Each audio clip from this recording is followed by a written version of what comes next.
Hello दोस्तों, मैं आज आपके लिए लेकर आई हूँ easy tasty and quick recipe. जिसके लिए हमें चाहिए मैदा, सूजी।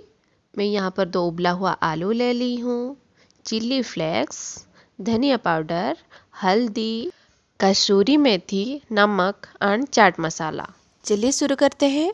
मैं यहाँ पर 2 कप मैदा ली हूँ एंड 1/4 कप ऑफ सेमोलिना। इसको पहले मिक्स कर लेते हैं। मिक्स करने के बाद हम यहाँ पर नमक डालेंगे स्वाद अनुसार।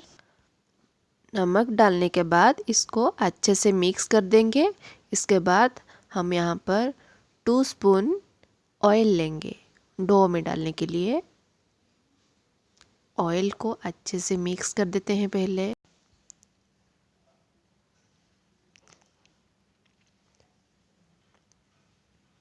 देखिए, हम मैदे से जो तेल डाले थे वो मिक्स नहीं हुआ है, इसलिए हमको मैदे में तेल को अच्छे से मिला लेना है।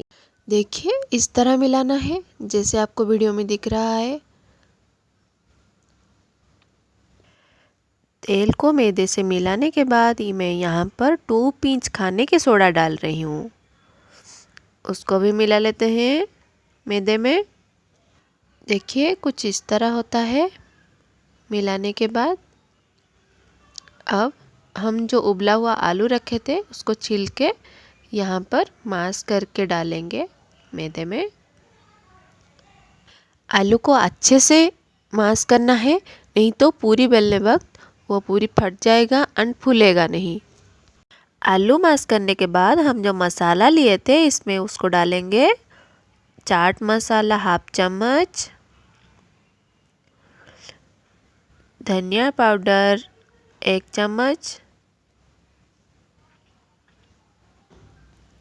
हल्दी पाउडर 1/4 चम्मच, चिल्ली फ्लेक्स 1/2 चम्मच। आप अपने हिसाब से इसको कम ज़्यादा कर सकते हैं।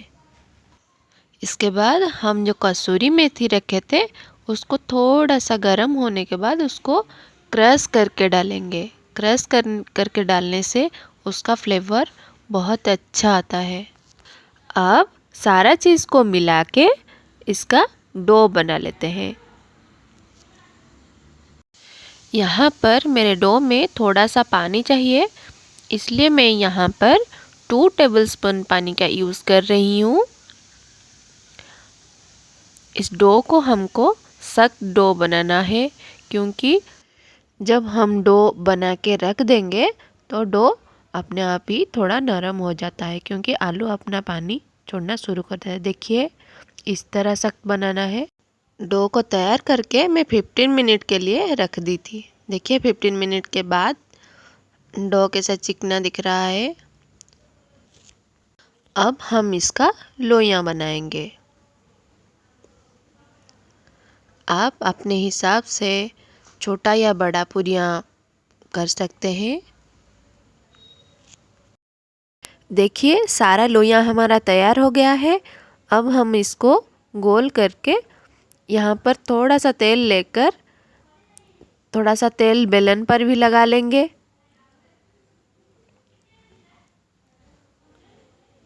फिर पूरी को बेलना शुरू कर देंगे।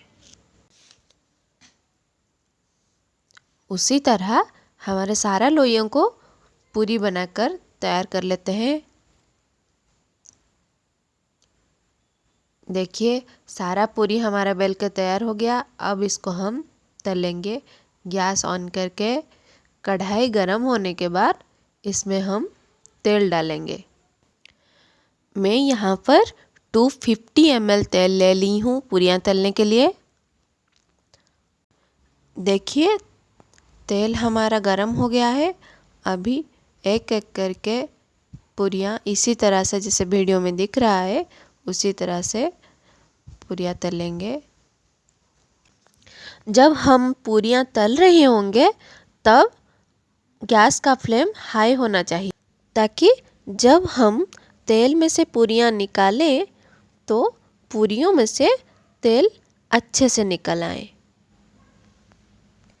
ठीक उसी तरह एक एक करके सारा पूरियाँ तल के सर्व करते हैं हम।